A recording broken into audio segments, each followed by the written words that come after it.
दोस्तों, जैसा कि आप सभी जानते हैं, इंडियन ऑयल यानी कि आईओसीएल में जो है वैकेंसीज आ रखी हैं अप्रेंटिसशिप के लिए। तो आज का इसी के बारे में है कि क्या बेनिफिट है अप्रेंटिसशिप करने से, कितना सैलरी मिलता है, क्या वर्क कल्चर रहता है, क्या फ्यूचर होगा, कितनी दिन की छुट्टी मिलती है, कैंटीन सुविधा क्या है, खाने की सुविधा, रहने की सुविधा कहाँ पे है, सारी चीज़ें जो है इस वीडियो में हम डिस्कस करेंगे। तो बेसिकली हम यहाँ पे जो डिस्कस करने वाले हैं वो जो है आईओसीएल की रिगार्डिंग होगा। जी हाँ दोस्तों, इंडियन ऑयल कॉरपोरेशन के रिगार्डिंग होगा। अगर आप चाहते हैं कि मैं बेनिफिट बताऊं दूसरे भी डिपार्टमेंट का, तो आप जो है कमेंट कर सकते हैं, उसके रिगार्डिंग भी वीडियो जो है लाने वाले हैं। तो इस वीडियो में हम जो है आईओसीएल के पूरे डिटेल इन्फॉर्मेशन देंगे, जानेंगे कि अप्रेंटिसशिप करने से क्या बेनिफिट होता है, कितनी सैलरी मिलती है, वर्क कल्चर किस प्रकार का होता है, क्या करना चाहिए, क्या नहीं करना चाहिए, क्यों करना चाहिए, ये सारी चीज़ें जो है यहाँ पे हम डिस्कस करेंगे। तो सबसे पहले हम थोड़ा नोटिफिकेशन के बारे में थोड़ा सा जान लेते हैं, ताकि आपकी सारे डाउट्स जो है क्लियर हो सके। देखिए, इंडियन ऑयल कॉरपोरेशन लिमिटेड में पाइपलाइन डिवीजन में जो है अप्रेंटिसशिप निकल रखा है। यहाँ पे दोस्तों अगर आप देखोगे तो लगभग ऑल ओवर इंडिया जो है ये वैकेंसीज़ हैं। यहाँ पे स्टेट वाइज अगर बात किया जाए तो आसाम, बिहार, झारखंड, उत्तर प्रदेश, वेस्ट बंगाल, गुजरात, मध्य प्रदेश, महाराष्ट्र, राजस्थान, दिल्ली, हरियाणा, हिमाचल प्रदेश, पंजाब, राजस्थान, उत्तराखंड, आंध्र प्रदेश, कर्नाटक, मतलब हर जगह जो है यहाँ पे वैकेंसीज जो है क्रिएट हुई है। यहाँ पे आप देख सकते हो नंबर ऑफ़ वैकेंसीज़। अब यहाँ पे बहुत सारे डाउट आते हैं कि इसको करना चाहिए कि नहीं करना चाहिए, तो उसके रिगार्डिंग बात करेंगे। सबसे पहले क्वालिफिकेशन जान लेते हैं कि कौन कौन से क्वालिफिकेशन वाले कैंडिडेट जो है अप्लाई कर सकते हैं। तो यहाँ पे दोस्तों देखिए, डिप्लोमा वाले कैंडिडेट अप्लाई कर सकते हैं, बीटेक वाले अप्लाई कर सकते हैं। इसके साथ साथ अगर आपने आईटीआई कर रखा है तो भी अप्लाई कर सकते हैं। अगर आपने सिंपल ग्रेजुएशन कर रखा है तो अप्लाई कर सकते हैं। अगर आप डाटा एंट्री ऑपरेटर के लिए फिलअप कर रहे हैं तो 12वीं पास वाले भी अप्लाई कर सकते हैं। इसके साथ साथ दोस्तों यहाँ पे आईटीआई वाले भी कैंडिडेट अप्लाई कर सकते हैं, और सिंपल बैचलर्स डिग्री वाले भी यहाँ पे अप्लाई कर सकते हैं। तो यहाँ पे सबसे पहले उनके लिए बात किया जाए, आईटीआई वाले कैंडिडेट के लिए। इसके बाद जो है बाकी लोगों के लिए बात करें। पहले हम बात करेंगे कि यहाँ पे जो सिलेक्शन होता है वो किस प्रकार का होता है। तो यहाँ पे हम सबसे पहले चलते हैं, लिखते हैं कि सिलेक्शन जो है यहाँ पे किस प्रकार का होता है। तो यहाँ पे हम सिलेक्शन के रिगार्डिंग बात करेंगे कि सिलेक्शन जो है यहाँ पे किस प्रकार का होता है। तो देखिए, डिपेंड करता है अलग अलग रिफाइनरी।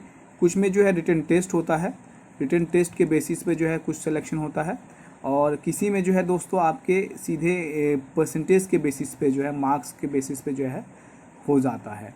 तो यहाँ पे जो है अगर सिलेक्शन की बात किया जाए तो यहाँ पे जो रखा गया है वो आपका रिटन टेस्ट हो सकता है। नंबर ऑफ़ कैंडिडेट पे भी डिपेंड करता है।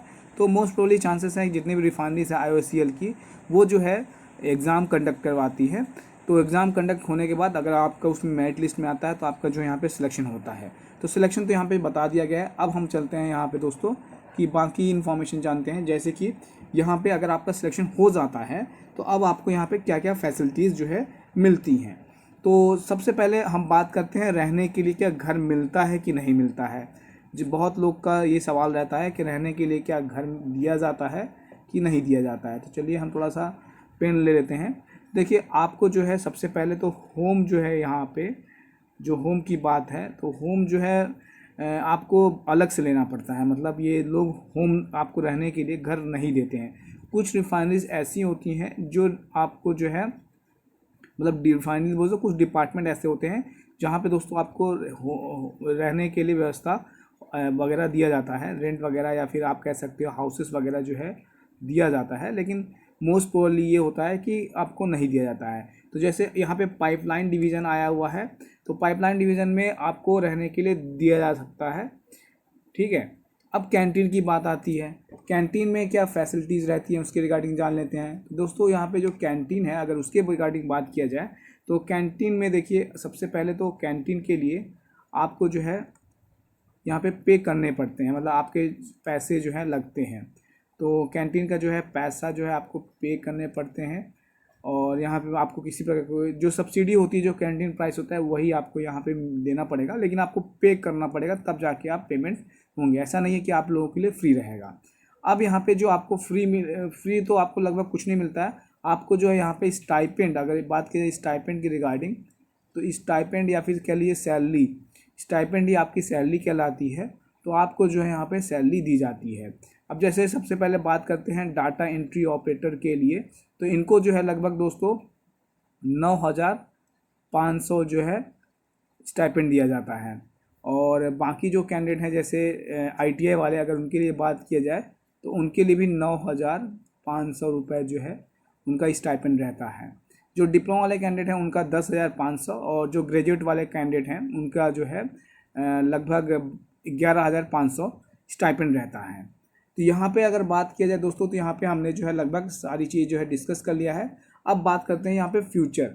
अगर आप अप्रेंटिस करते हैं तो क्या इसका फ़ायदा जो है मिलता है, मतलब इसका क्या बेनिफिट होता है। तो बहुत से कैंडिडेट जो है पूछ रहे थे इसका बेनिफिट क्या होता है। तो दोस्तों, जब भी आप IOCL में जॉब करते हो या फिर अप्रेंटिस करते हो, तो आपको जो है दोस्तों, जो आपकी अप्रेंटिस है वो जो है एक्सपीरियंस काउंट होती है। जी हाँ दोस्तों, एक्सपीरियंस काउंट होती है। तो इस बात को आपको ध्यान रखना है कि अगर आप IOCL में अप्रेंटिस कर रहे हैं तो वो जो है आपका अप्रेंटिस जो है एक्सपीरियंस काउंट होता है। जब भी इसकी रिक्रूटमेंट आता है, पेट्रोलियम कंपनी का जो रिक्रूटमेंट आएगा उसमें जो है आपको ये एक्सपीरियंस का काम करेगा। बाकी अदर डिपार्टमेंट में ये एक्सपीरियंस का काम नहीं करेगा। लेकिन IOCL या फिर पेट्रोकेमिकल कंपनी जैसे IOCL हो गया, HPCL हो गया, गेल हो गया, ऐसे बहुत सारी कंपनियां हो गई जहां पे दोस्तों आपका जो है ये एक्सपीरियंस का काम करता है। तो यहाँ पे आपने समझ गए होंगे कि आपको जो बेनिफिट है बेसिकली यही है कि आपको जो है यहाँ पे एक्सपीरियंस काउंट होता है। तो ये ध्यान रखिएगा, यहाँ से आप जो है एक्सपीरियंस ले सकते हैं, मतलब यहाँ से अप्रेंटिस कर सकते हैं। अब यहाँ पे वर्क कल्चर किस प्रकार का होता है, वर्क कल्चर के बारे में बहुत से सवाल बनते हैं। तो वर्क कल्चर जो है दोस्तों यहाँ पे जो रहता है, अगर उसके रिगार्डिंग बात किया जाए तो वर्क कल्चर जो है दोस्तों यहाँ पे आपको प्रेशराइज नहीं किया जाता काम करने के लिए। देखिए, बहुत आप जो है किसी ऑफिसर्स के अंतर्गत आते हो तो आपको यहाँ पे करना क्या है। जब भी आप यहाँ पे रहते हो दोस्तों, तो अगर आप चाहते हो काम करना सीखना, तो आप जो है विलिंगली जाके काम करना सीख सकते हो। लेकिन अगर आपको लगता है कि आपको जॉब चाहिए, सरकारी जॉब की प्रिपरेशन करना है, तो आप अप्रेंटिसशिप करते करते जो है अपनी प्रिपरेशन भी कर सकते हो। कोई भी जो है आपको मना नहीं करेगा। तो यहाँ पे जो है आप किसी भी एग्ज़ाम की तैयारी भी कर सकते हैं अप्रेंटिसशिप करते समय भी। तो आप जो है एग्ज़ाम का प्रिपरेशन भी यहाँ पे कर सकते हैं और बाकी चीज़ें भी यहाँ पे कर सकते हैं। तो काफ़ी ज़्यादा ये इम्पॉर्टेंट हो जाता है। तो ये सब जो है यहाँ पे है। अगर आपको ये इन्फॉर्मेशन पसंद आया हो दोस्तों तो ज़रूर लाइक कीजिएगा।